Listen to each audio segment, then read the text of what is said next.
Thank you. Super. This place is completely legit.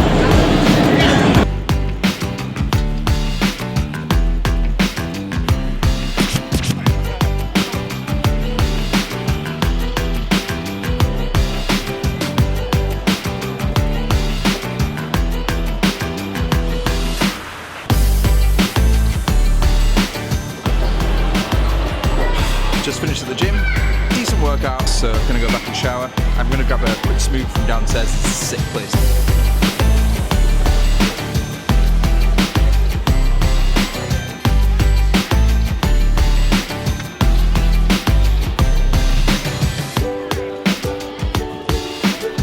Maybe I went a little bit too hard on my arms because just trying to hold the camera up now, I can feel my arm like kind of, you know, shake.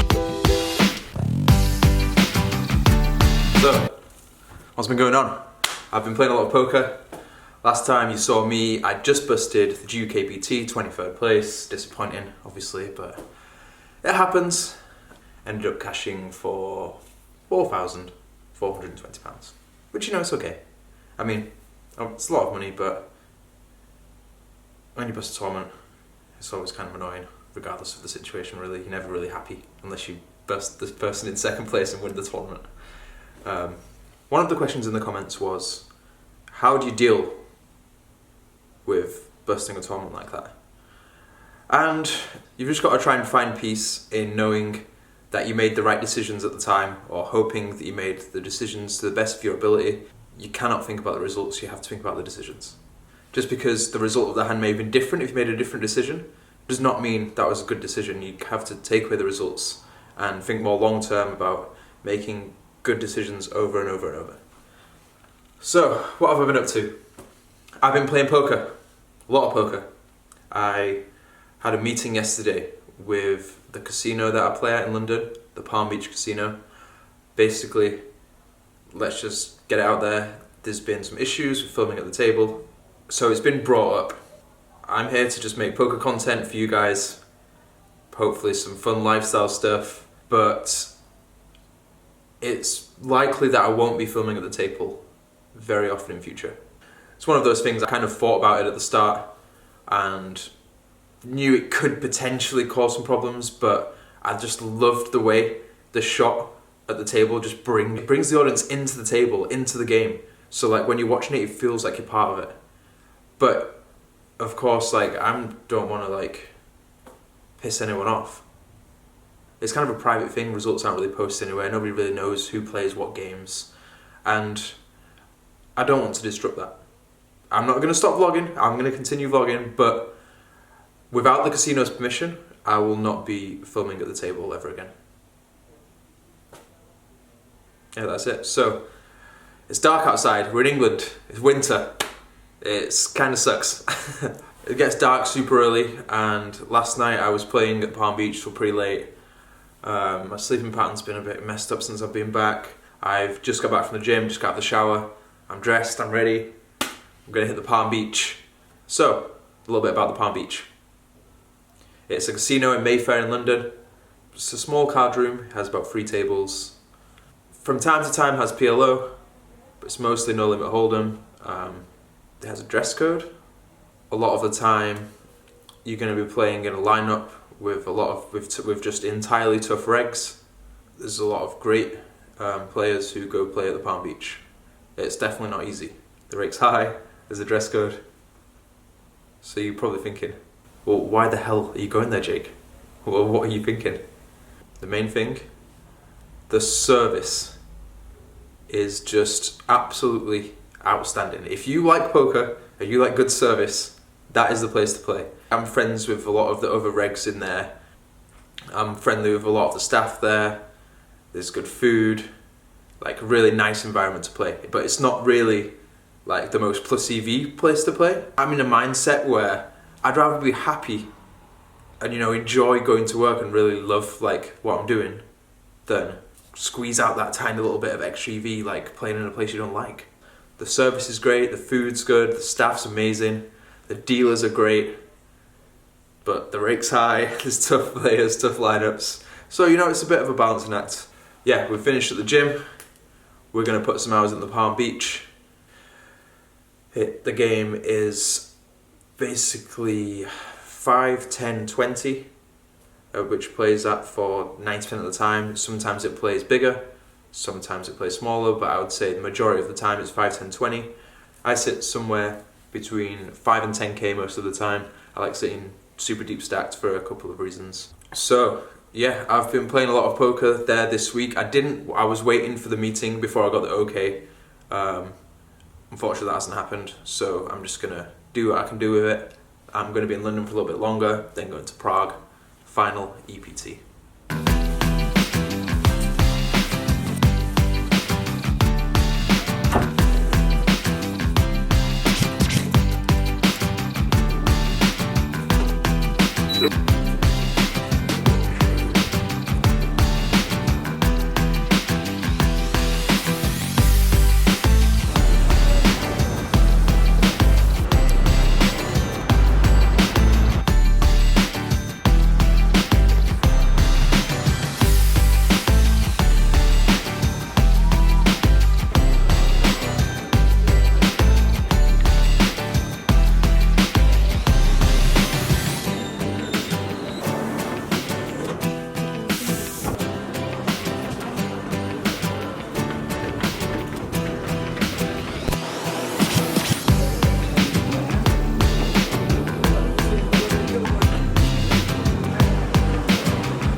So just got home. Wasn't the greatest session really. Ended up losing £2,765. It was just one of those days really. I kind of just lost most of the pots that I played. Basically just had the second best hand a lot in a lot of just small pots where I had a hand not good enough to value bet and not bad enough to bluff with. So I was basically just getting into showdown a lot, just with the worst hand, which was kind of frustrating. Or having to either just check fold the river or bet fold the river. And then basically because I just lost a lot of hands, it feels like it's just easier for people to play back at you. I'm numb to the money. I'm more sensitive to decisions that I make, and if I think I played badly, that's gonna play on my mind way worse than like if I got bad beated and like lost a bunch of money. It's like whatever. But tomorrow's a new day. I'm in London for about another week, a little bit less maybe. Gonna put a lot of hours in, and then I'll be going to Prague to play some tournaments.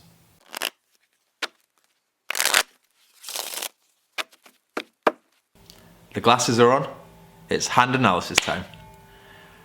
Okay, welcome to hand analysis. So you may remember from last episode, I left you on a bit of a cliffhanger where we were on the turn with Jack 10 of spades. If you don't know what I'm talking about, go back and watch the last vlog and you'll be able to see the hand from the start. But this is where we're at. So we're on the turn, and both our opponents have checked to us.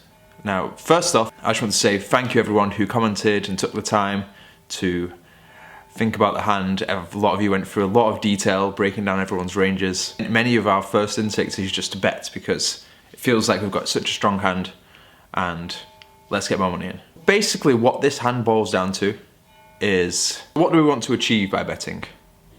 We either want to get a better hand to fold or a worse hand to call. We're actually up against two pretty damn strong ranges. And although I don't expect them to have 2 pair plus very often, I do expect them to have a lot of strong 1 better hands better than us. This hand comes down to, if we bet, can we get those hands to fold? So for example, if we bet and a hand like Ace Jack is never folding, and King Queen, Kings, Aces. So if we put more money into the pot now, and all these better 1 pair hands never fold, then we definitely just want to be checking back and realising our equity. Although we have a very strong hand, we're not a favourite against those 1 pair hands with 1 card to come. However, if we think we can get a better 1 pair hand to fold, now betting seems pretty attractive. Let's say they do make a great call against us, we're going to have a ton of equity against them, so it's not the end of the world if they do call. If we ever get them to fold, it's a huge win. So now it comes down to sizing, and what kind of sizing would we like to choose? I think we've got a couple of options. We could go smaller and call off, we could go big to make it look like we're committed and call off, or we could just jam. I think whichever strategy we take, we want to be against these two opponents. We want to be balanced. We don't want to be having just bluffs or value hands. I decided to shove.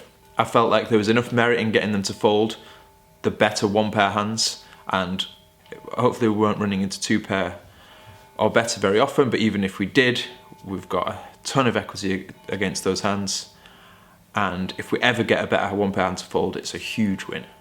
However, I think we do have a couple of non-paired combo draws which are better candidates to bluff with, but I think our hand is a fine option to do that with.